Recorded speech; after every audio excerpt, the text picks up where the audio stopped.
Je suis certain que vous avez déjà connu ou vous connaissez peut-être cet état de frustration, d'impuissance auquel on est confronté quand on assiste à des scénarios répétitifs comme ceux-ci qui se produisent dans notre vie, ou qu'on sent qu'on pourrait atteindre notre but et que malgré tous les efforts que l'on déploie, eh bien on se sent retenu et en fait nos efforts n'aboutissent pas. Eh bien j'ai envie de vous parler de ça dans cette vidéo. Je vais vous parler de ce qu'on appelle l'identité vibratoire, à savoir est-ce que vous êtes sur votre énergie ou sur l'énergie de quelqu'un d'autre. Restez avec moi.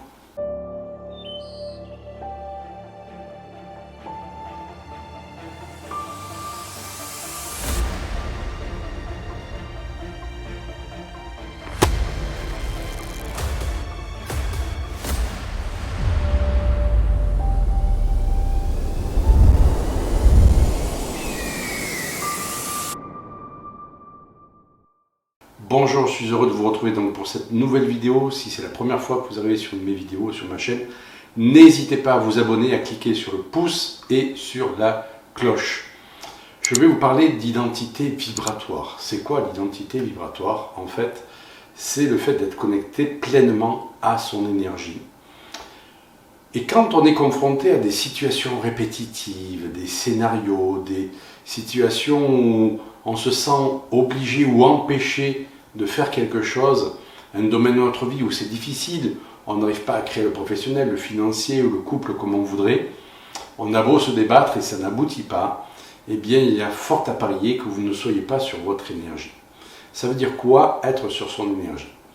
Eh bien, je vais vous relater ce que je fais en formation de bioénergie quantique. Quand on fixe un objectif, qu'on aide la personne à fixer un objectif, à atteindre, grâce aux tests musculaires de précision que l'on développe en kinésiologie, notamment, eh bien, on va, je dirais, vérifier si la personne est sur son énergie. Donc, on est en séance, la personne, donc à travers le test musculaire, fixe l'objectif de, par exemple, je suis libre de développer mes talents intuitifs. Okay? On va tester si elle est sur elle. Donc, sur un test fort, on va lui dire, voilà, tu vas me dire ton prénom, je suis, et on va tester. Et si le test est fort, eh bien, la personne est sur son énergie. Si le test est faible, elle n'est pas sur son énergie, elle est sur l'énergie de quelqu'un d'autre. Il va donc falloir trouver sur l'énergie de qui elle est. Ça peut être quelqu'un d'extérieur à la famille, comme quelqu'un de la famille. Quelqu'un qui nous a imprégnés, le plus souvent négativement, à travers un exemple, à travers des paroles, à travers des gestes, par exemple. On a été imprégné de cette personne, de l'énergie de cette personne, et quelque part, c'est comme si on était toujours en lien énergétique. C'est pas comme si on est toujours en lien énergétique.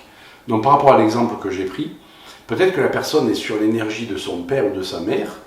Donc, quand on va tester le prénom de sa mère ou de son père en disant, la personne répète « je suis » avec le prénom de son père ou de sa mère, eh bien, par rapport à l'exemple que j'ai trouvé, ça va être peut-être que la mère ou le père lui a répété qu'il ne fallait pas qu'elle rêve, il ne fallait pas qu'elle laisse place à l'imagination, etc.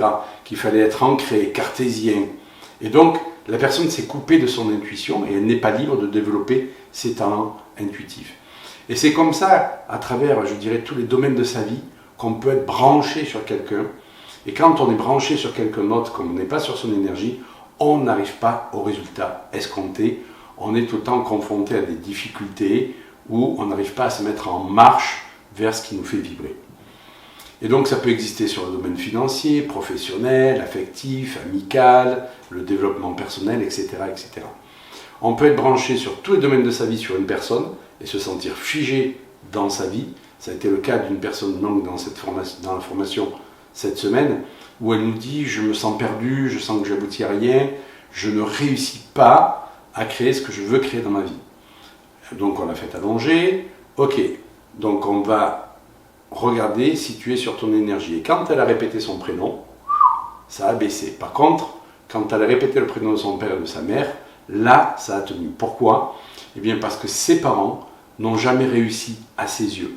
Et de ce fait, pour rester en fidélité, et comme c'est le seul schéma qu'elle a reçu, et pour ne pas être rejetée du clan, elle est fidèle à ce schéma-là et s'interdit, elle aussi, de réussir. Et là, elle nous dit, mais je l'ai déjà travaillé, ça, mon père et ma mère, encore là-dessus. Je dis, oui, tu l'as travaillé sur certaines avec certaines techniques, mais qui ont fait appel en fait au psychique, pas à l'énergétique. Et là, on va couper le lien au niveau énergétique. Alors ne quittez pas cette vidéo puisque je vais vous donner effectivement une astuce, une technique pour couper au niveau énergétique. On va y revenir tout à l'heure.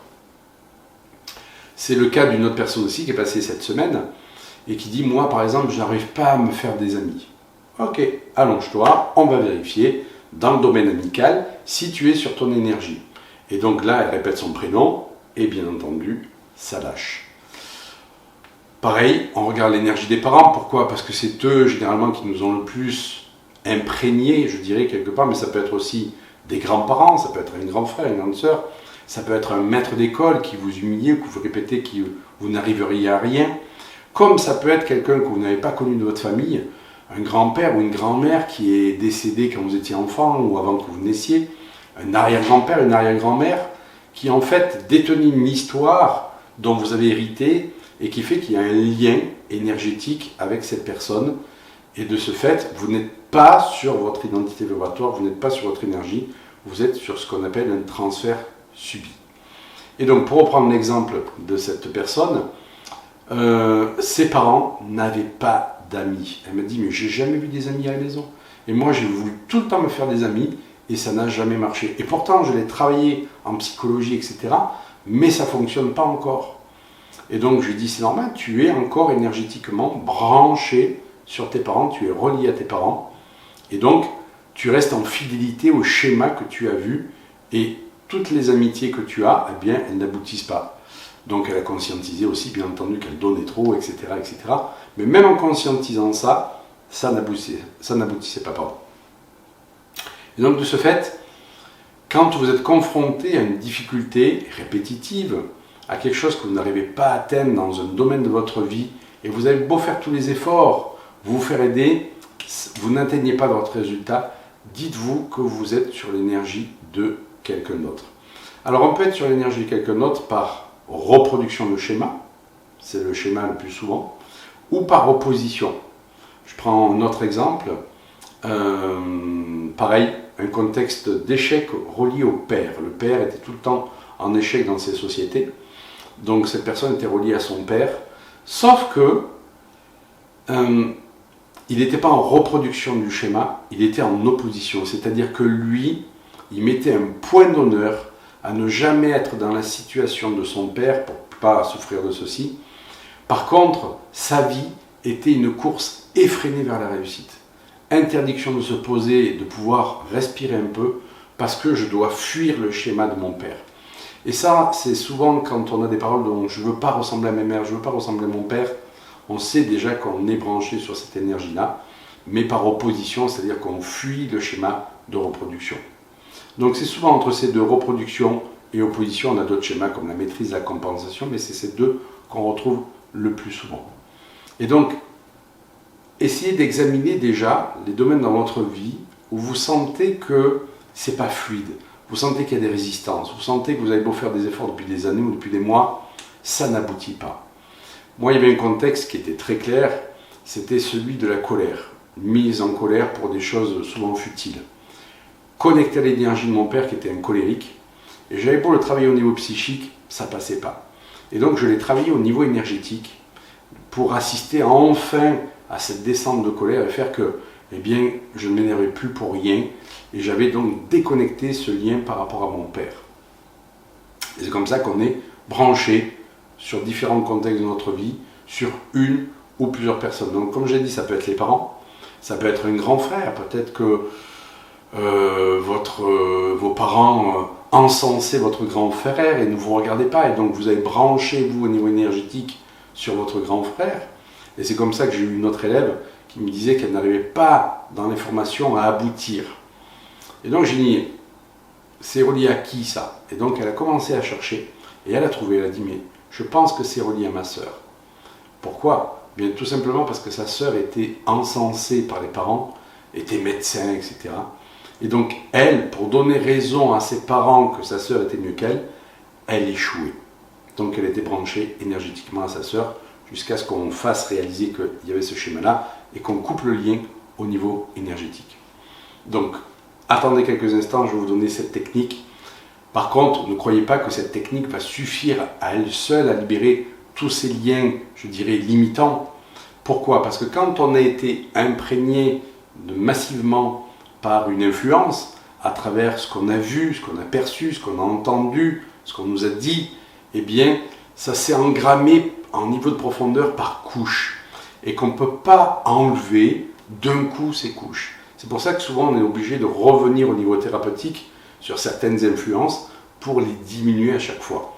Et bien pour cet acte symbolique, ça va être la même chose. Pour cette technique que je vais vous donner, ça va être la même chose. Ça veut dire qu'on ne peut pas couper toutes ces couches d'un seul coup. Alors cette technique, c'est quoi? C'est déjà de repérer sur qui vous êtes branché. Alors dans certains cas, c'est facile parce qu'on reproduit ou on s'oppose, mais dans d'autres cas, c'est difficile. Dans quel cas c'est difficile? Quand on n'a pas connu la personne, justement, un grand-père, une grand-mère, on n'a pas eu d'informations dessus, un arrière-grand-parent. Alors généralement, ça ne remonte pas au-delà de 3-4 générations, fort heureusement. Mais ce n'est pas toujours facile. Et c'est dans ce cas-là où on est confronté à une difficulté. On n'a pas pu relier au père, à la mère, aux frères, aux sœurs, au grand-père. Eh bien, on a besoin d'aller se faire aider, d'aller voir une personne compétente qui va vous permettre de faire ce test dont je vous ai parlé et d'identifier précisément sur qui vous êtes branché. Comme je l'ai dit, on peut être branché sur plusieurs personnes. Donc, dans le cas où c'est plus facile, vous avez trouvé cette personne sur qui vous êtes branché et que vous sentez qu'il y a un lien, je dirais, négatif dans la colère, dans la frustration, dans l'injustice, il va falloir déjà pacifier ce lien. Comment pacifier ce lien? Eh bien, en vous disant déjà que votre âme a choisi ce chemin, que cette personne faisait partie du scénario afin de vous apprendre quelque chose. Alors, bien évidemment, ça n'occulte pas le côté douloureux qu'il y a pu avoir, surtout si cette personne a été humiliante quand vous étiez enfant, et vous a répété que vous étiez un bon à rien, que vous arriveriez à rien, et il y a peut-être eu même de la violence. Alors il est évident qu'il peut y avoir de la colère, de la frustration, de la rage, etc., de la douleur. Eh bien, ça va être de pacifier cette douleur en vous faisant aider, bien entendu, et puis aussi en ayant un autre regard, en voyant aussi le côté, je dirais, enseignant, parce que la douleur que vous avez traversée, automatiquement, elle a eu un côté, je dirais, d'évolution, de vous permettre d'être plus empathique, plus, je dirais, plus à l'écoute de la souffrance des autres. Vous comprenez mieux la souffrance des autres parce que vous l'avez perçue. Peut-être que ça vous a donné une force aussi. Donc, pacifier, eh bien, c'est reconnaître ce côté-là, de comprendre que, eh bien, ça fait partie de votre chemin, que vous ne pourrez pas, je dirais, changer votre passé, qu'il va falloir l'accueillir, parce que c'est important d'accueillir son passé. C'est comme ça que vous allez pouvoir pacifier ceci. Alors ça va mettre un certain temps sûrement, mais c'est un processus que vous devez enclencher. Reconnaissance de la personne sur qui vous êtes, pacification de la relation quand il y a besoin de la pacifier. Il est évident que si vous récupérez une mémoire de faillite d'un grand-père que vous n'avez pas connu, vous êtes en lien énergétique, et tout ce que vous mettez en place, eh bien, ça échoue à cause de cette mémoire-là. Il n'y a pas de lien à pacifier, vous ne devez pas en vouloir à votre grand-père qui a fait comme il a pu en l'époque, avec les moyens qu'il avait, et avec la conscience qu'il avait. Et c'est pareil quand il y a des liens où on sent qu'il y a la colère. Les personnes ont fait du mieux qu'elles pouvaient en fonction de leur passé aussi, de leur trauma personnel, et de l'époque et de leur stade de conscience. Donc, il faut prendre tout ceci en compte. Et quand vous avancez, vous sentez que voilà, vous avez identifié la personne, vous avez vraiment cette volonté de pacifier le passé, d'accord? Eh bien, vous allez choisir un arbre, vous allez marquer le nom de cette personne sur un papier, vous allez scotcher le papier sur l'arbre. Vous allez prendre donc un bout de ficelle ou un bout de laine rouge de plusieurs mètres. Vous allez entourer donc autour de l'arbre et vous allez donc l'autre extrémité l'entourer autour de votre taille. Et en conscientisant vraiment que ce lien rouge représente en fait la relation qui vous bloque, le lien qui vous bloque, vous allez couper donc cette ficelle. Vous allez couper en posant ensuite vos mains sur votre cœur et en visualisant, en imaginant ou en pensant que ce que vous avez laissé comme pouvoir chez l'autre, vous vous le réappropriez. Et que l'impact que la personne a eu sur vous, vous lui redonnez. C'est-à-dire que vos deux influences comme ceci se séparent, d'accord? Alors quand je parle de ça, ce n'est pas de l'amour qui est là, parce que si vous aviez un profond amour, si vous avez un profond amour pour vos parents, et même si vos parents ont été, je dirais, pas bienveillants comme vous l'avez été, comme vous l'auriez voulu, pardon, eh bien il ne s'agit pas de couper l'amour qu'il y a entre deux individus, seulement de couper cette influence négative qu'il y a pu avoir par les paroles, par ce que vous avez vu. Par exemple, si vous avez vu vos parents tout le temps dans la galère et qu'ils n'ont pas pu s'occuper de vous parce que tout leur mental, tout leur esprit, toute leur tête était, je dirais, focalisée sur ce manque d'argent, eh bien on ne va pas en vouloir à ses parents, et pour autant on en a souffert de ce manque d'attention vis-à-vis de nous. Eh bien c'est le fait de, voilà, ce manque d'attention, eh bien je le sépare de mes parents en fait, d'accord. J'attendais de l'amour, je ne l'ai pas reçu, eh bien voilà, je vais redonner ça, et moi je vais me récupérer mon pouvoir, c'est-à-dire que je vais maintenant m'accorder cette attention. Donc je coupe le lien négatif, et je fais cette séparation en mettant mes mains comme ceci au niveau du cœur. Est-ce que ça va résoudre tous vos problèmes? Eh bien non, bien entendu. Par contre, ça va vous rendre davantage acteur de vous remettre sur votre énergie vibratoire, sur votre identité vibratoire, de couper ce transfert subi. Quand c'est quelque chose qui est très ancien ou très profond, bien entendu qu'il faut se faire aider par un praticien qui est aguerri à ces techniques-là, comme en bioénergie quantique, où on prend soin de vérifier que l'énergie, elle est vraiment sur la personne et pas sur quelqu'un d'autre. Pourquoi? Parce que les séances qu'on va faire, sinon, quelque part, c'est un peu un coup d'épée dans l'eau. Et à partir de là, eh bien, vous n'avez pas besoin de refaire cet acte symbolique. Il est fait, il est fait. Ça va être le fait maintenant d'observer dans votre vie si ça change quelque chose. Si vous sentez que les difficultés, eh bien, ça me nuise. Si vous sentez que, ça y est, vous vous mettez en marche, c'est beaucoup plus fluide, c'est que l'acte, il a marché. Si vous sentez que ça ne change rien, c'est pas que l'acte, il a marché, ça veut dire qu'il faut faire un nettoyage en profondeur, que là, il faut vous faire aider, et que peut-être vous n'avez pas identifié la bonne personne. Et il est évident que si vous n'arrivez pas à identifier la bonne personne, moi, je vous invite vraiment de vous faire aider. Pourquoi? Parce que c'est important de se remettre sur son énergie. Vous savez, cette phrase, quand on dit « il faut être soi-même », je l'ai toujours trouvé conceptuelle. Moi, pourquoi? Parce que être soi-même, c'est déjà plus être sur l'énergie de quelqu'un d'autre, de notre mère, de notre père, du grand-père, de la grand-mère, du grand frère, de l'instituteur qui nous a humiliés devant toute la classe, de la nounou qui nous a laissés, par exemple, et on en a souffert parce qu'on était attaché à cette nounou, mais on n'a pas conscientisé parce qu'on était tout petit qu'elle nous a abandonnés, etc., etc. Donc, soyez vraiment conscients qu'on a tous été impactés et qu'on est tous sur l'énergie vibratoire de quelqu'un d'autre, sur au moins un domaine de notre vie. Ce domaine, vous allez le repérer. C'est un domaine, en fait, comme je l'ai dit, où vous ne pouvez pas accéder à ce que vous voulez accéder. Vous ne réussissez pas comme vous voulez. Ou c'est un domaine où vous mettez toute votre énergie pour réussir, parce que surtout, il y a une immense peur derrière, où vous voulez fuir quelque chose. Et là, vous vous dites, ok, je sais que je suis sur l'énergie de quelqu'un d'autre, je vais regarder qui c'est, si j'y arrive pas, je vais me faire aider. Voilà, j'espère que cette vidéo va vous être utile. Pratiquez cet acte, vous ne pourrez pas faire de mal de toute façon, quoi qu'il en soit. Au pire, il ne fera rien. Au mieux, il va vraiment vous aider à avancer. Comme je l'ai dit, il ne suffira pas à lui seul dans de nombreuses occasions. Et vous pouvez tout à fait coupler cet acte symbolique avec la technique du verre d'eau que j'ai pu décrire dans une autre vidéo. Je vous invite à voir cette vidéo, elle a fait pas mal de vues. La technique du verre d'eau plus la technique du fil rouge, je vous assure, dans de nombreux cas, ça a bougé pas mal de choses. Voilà, moi je vous dis à tout bientôt pour une prochaine vidéo. Prenez soin de vous. Ciao, ciao.